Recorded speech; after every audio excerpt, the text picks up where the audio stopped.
perguntar assim: vocês estão preparados? Aí vocês vão responder o que está escrito lá. Solta aí, vaso. Estamos preparados para ouvir, guardar e praticar a palavra. Olha lá na tela. Faz greve não, porque você é abençoado.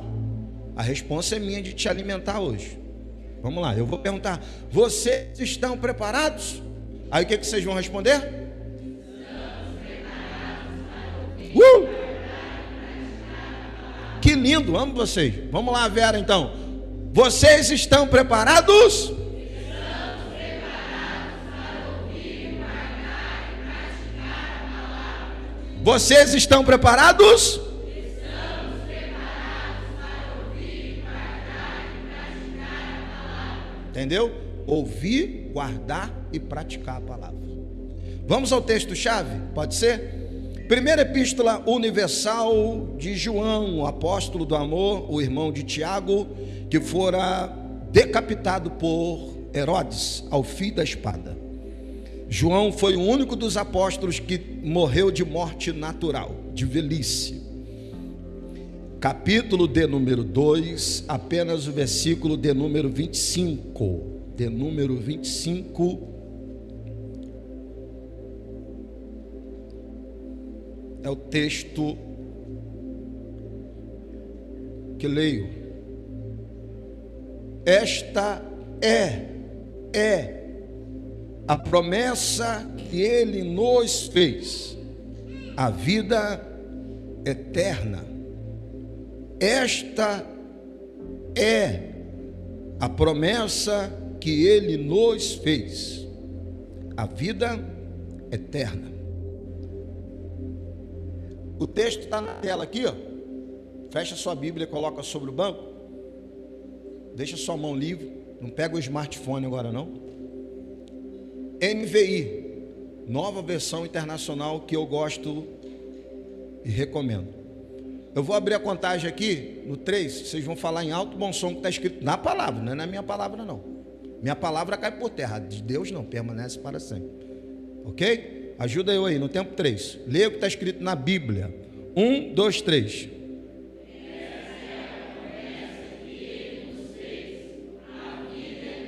Não, isso é para sair na live. Pode ser mais alto. Vamos lá, Vera, de novo. 1, 2, 3.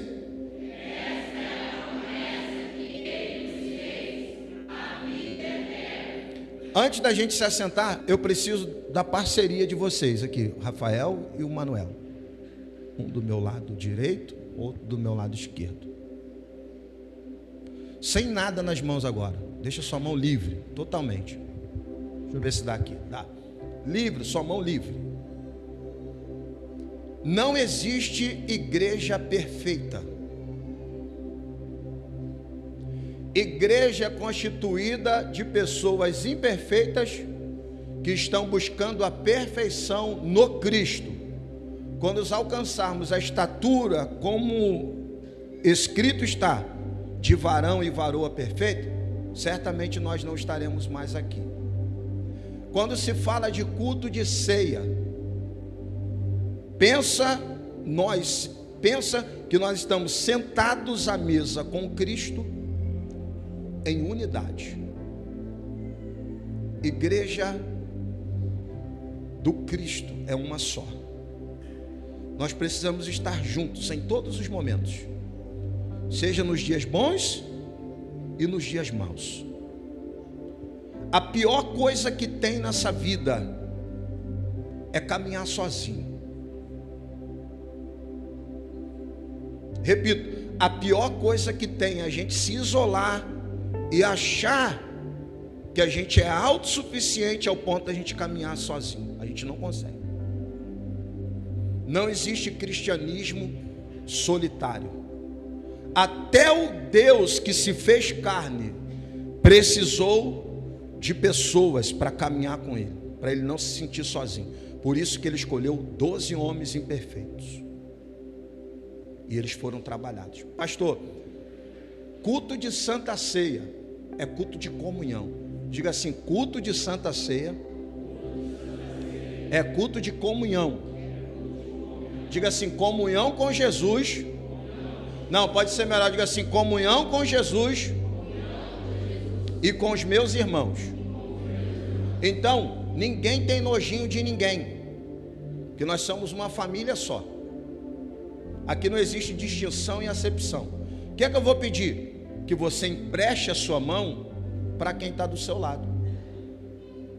Se for possível, atravesse o corredor. Vou pedir para o filho, aumenta um pouco, o máximo, consegue? Violino. Máximo mesmo.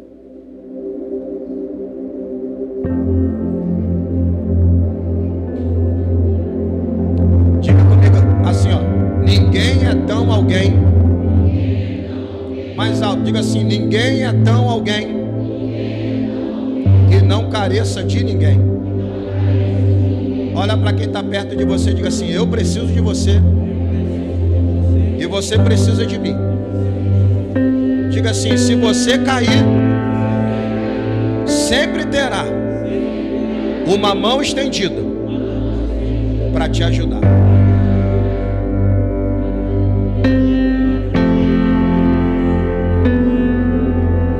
Nós é uma igreja simples.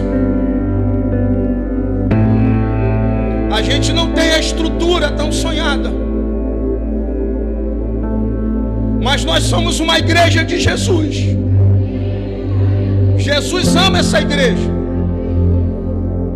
Eu gostaria que vocês valorizassem a presença que nós vivemos nesse ambiente. Eu falo com muito temor. Tem gente que quer voltar para cá, mas se sente envergonhada, porque elas desvalorizaram o tempo que elas viveram aqui. E hoje elas sentem muita falta. Eu falo isso com muito temor. Alguém chegou aqui na terça-feira e falou comigo, um casal que muito tempo não chegava aqui. Há 8 anos eles não entravam por essas portas. Ela veio aqui com 3 crianças e ela me lembrou: pastor, o senhor se lembra? Foi o senhor que fez o nosso casamento e que nos batizou. Eu tenho uma dívida com o Senhor. Eu vim aqui para te pedir perdão. Eu não queria ter saído daqui. Eu saí porque a gente era imaturo. Eu disse: minha filha, está perdoado. O mais importante é que vocês estão firmes com Jesus.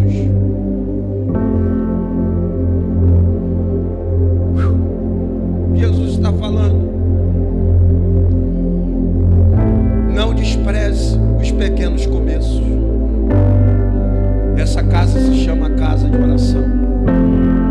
A partir de agora, de mãos dadas uns com os outros, manualmente, o máximo que você consegue, começa a tanger aí. Eu começo a orar pela vida de Rafael, eu começo a orar pela vida do Manuel. Vamos, abra sua boca, filho de Deus, abra sua boca, filho de Deus, vamos.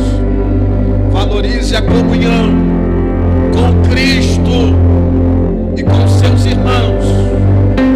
Oh glória, oh glória, oh glória. Obrigado pela vida do Manuel, teu filho, pela vida da sua família. Te agradeço pela vida do Rafael, da sua família. Te agradeço por cada vida, por cada casa, por cada família. Estamos de mãos dadas uns com os outros. Isso não é uma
Olha aqui, todas as vezes que eu precisar de alguém, eu não vou ter vergonha de pedir ajuda.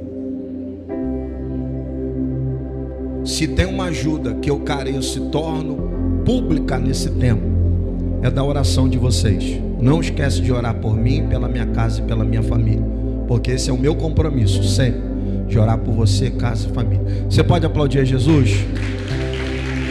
Ô glória! Se assente no seu lugar, me preste sua atenção. Deixa só os anjinhos fazer o barulhinho.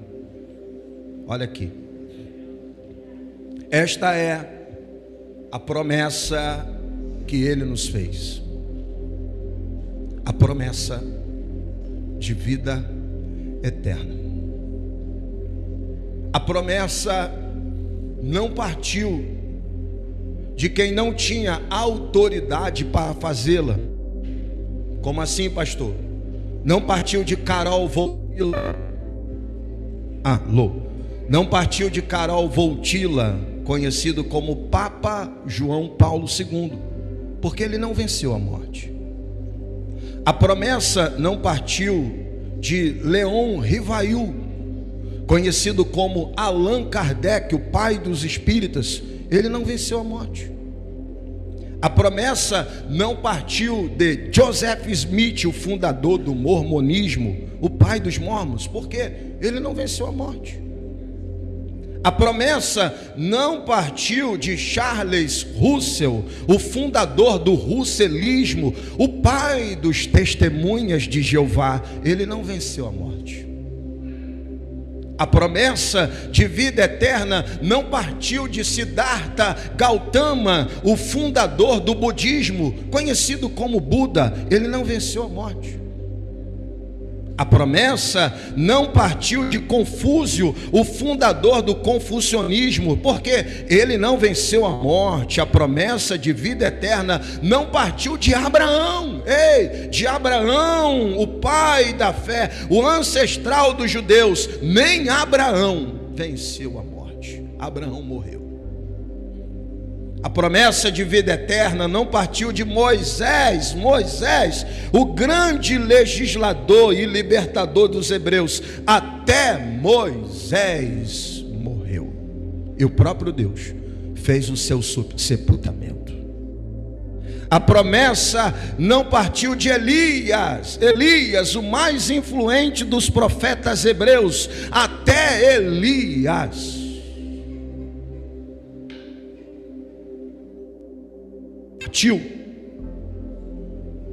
A promessa de vida eterna não partiu de Pedro e Paulo, os mais influentes dos apóstolos do cristianismo. Eles também não venceram a morte. Pastor, não. A promessa de vida eterna não partiu de Maria, a mãe do Salvador. Ela não venceu a morte. Até Maria não venceu a morte. A promessa partiu de quem, pastor? A promessa partiu do próprio Cristo. Eu vou repetir. A promessa partiu de quem, pastor? A promessa partiu do próprio Cristo, pois só Ele teve autoridade para fazê-lo, porque só Ele triunfou sobre a morte. Ao terceiro dia, Ele ressuscitou dentre os mortos, tomou a chave do inferno e declarou publicamente: todo o poder foi me dado nos céus e na terra. A morte não é o fim, mas o começo de uma nova dimensão de vida. Que vida, pastor? Vida eterna pela sua ressurreição. Deixa eu abrir um parênteses.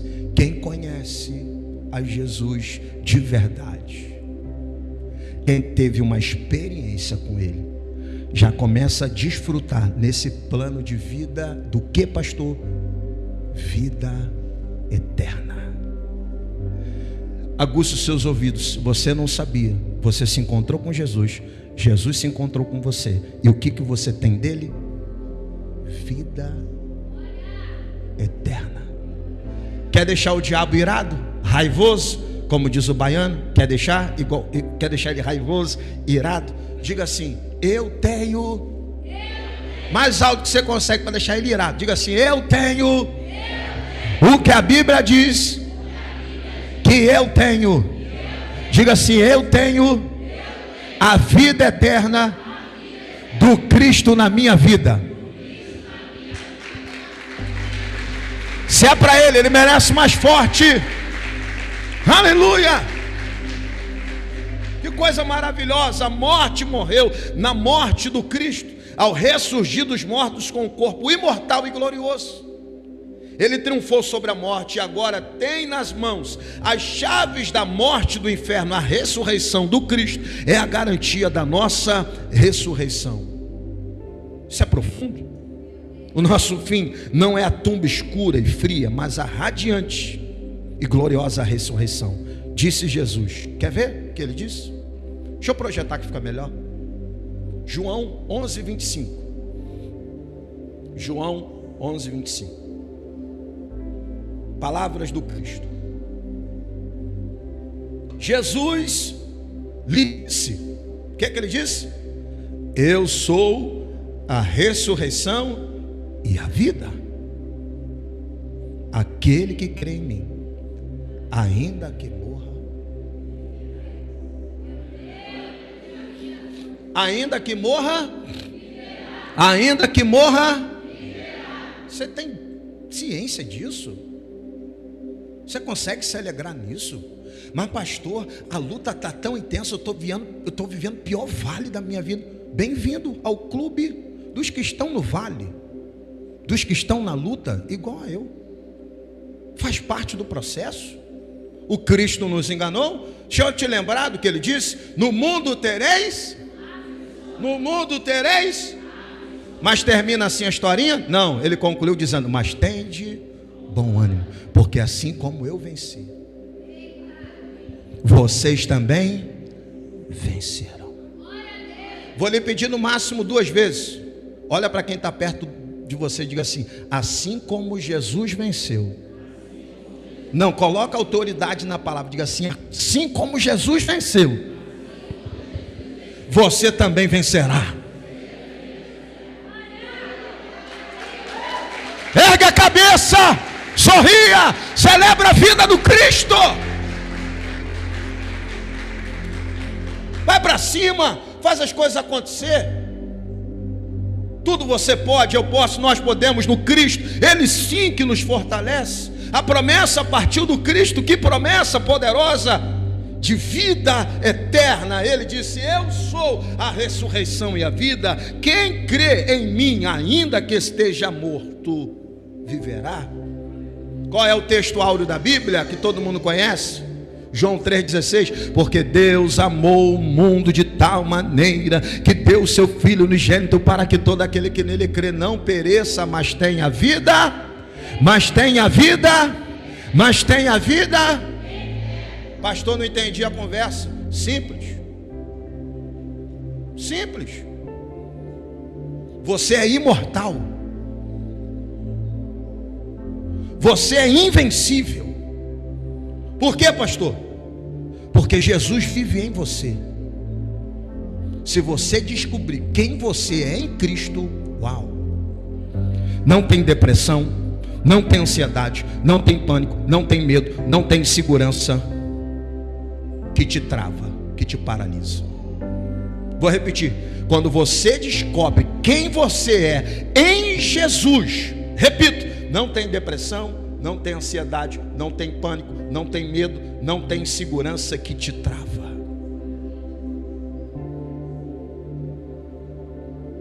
Diga assim: em Jesus.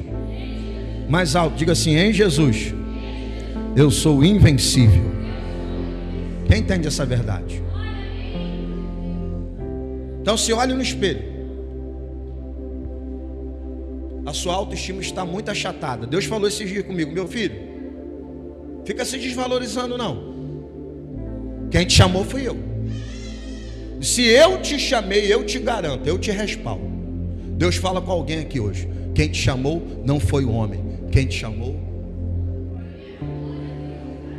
Vou repetir, quem te chamou foi Deus. E se Deus te chamou, Ele te respalda, Ele te blinda, Ele te guarda, Ele te sustenta e Ele te abençoa. Quem crê no Filho tem a vida eterna. Deixa eu ler isso com vocês. Caminhando para o fim. Olha o anjinho. Eita caramba. Deixa viver. Vamos lá. João 3,36 na tela. João 3,36.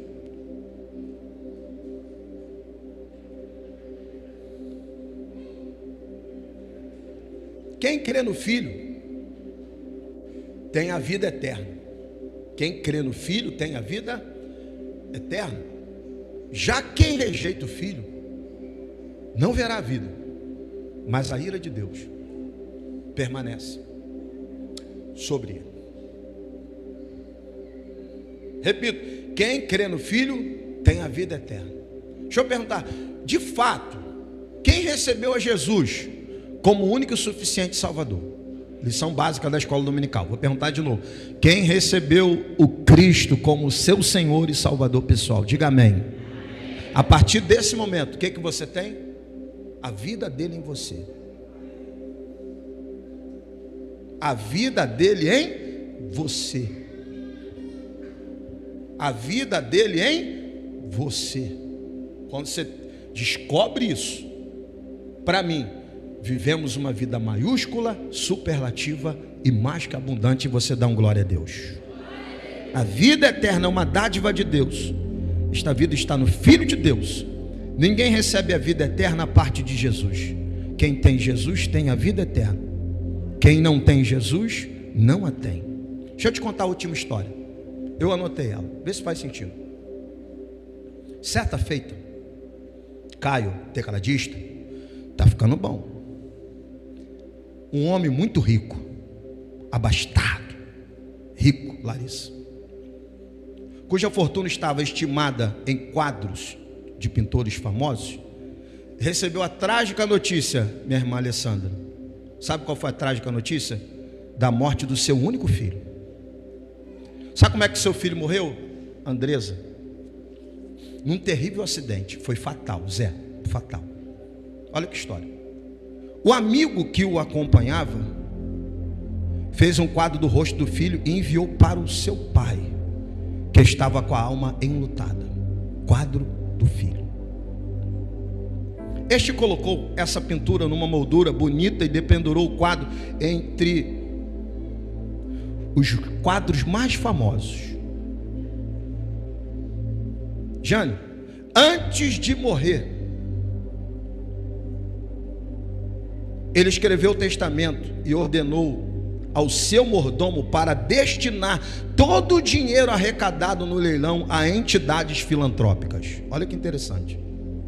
Em data marcada, centenas de interessados na compra dos quadros reuniram-se num rico salão.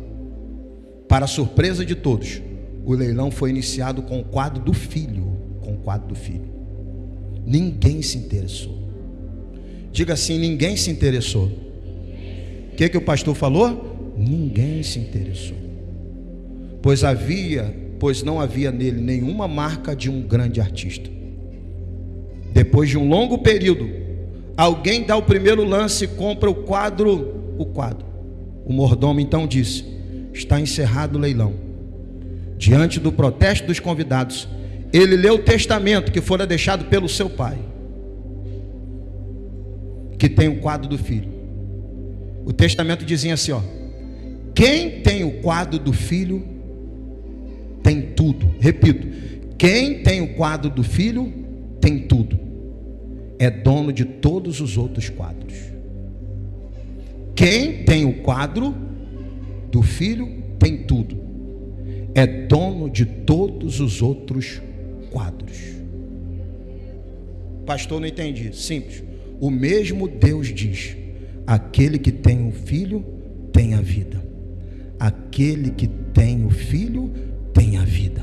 Aquele que não tem o filho de Deus não tem a vida.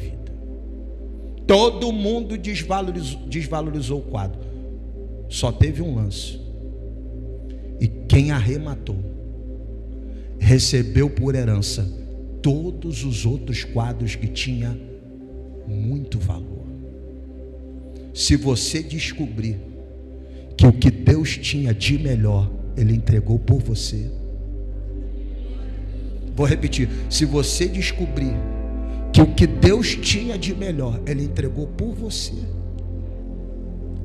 seu único filho unigênito, você jamais desprezaria a comunhão, a sua mesa, porque só aquele que come e bebe, esse sim, disse Jesus, tem parte comigo.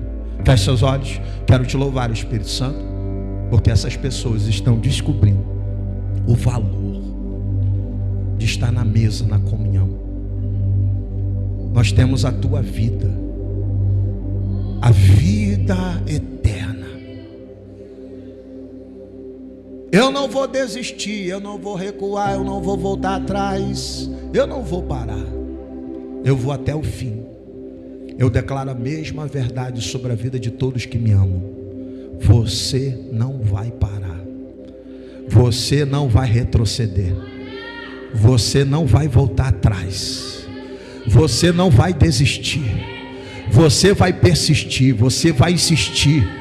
Uau, alguém pega essa palavra, manifeste-se aí no nível da sua fé. Eu vou repetir, você não vai desistir, você não vai retroceder, você não vai voltar atrás. Por quê, pastor? Porque você tem a vida do Cristo na sua vida.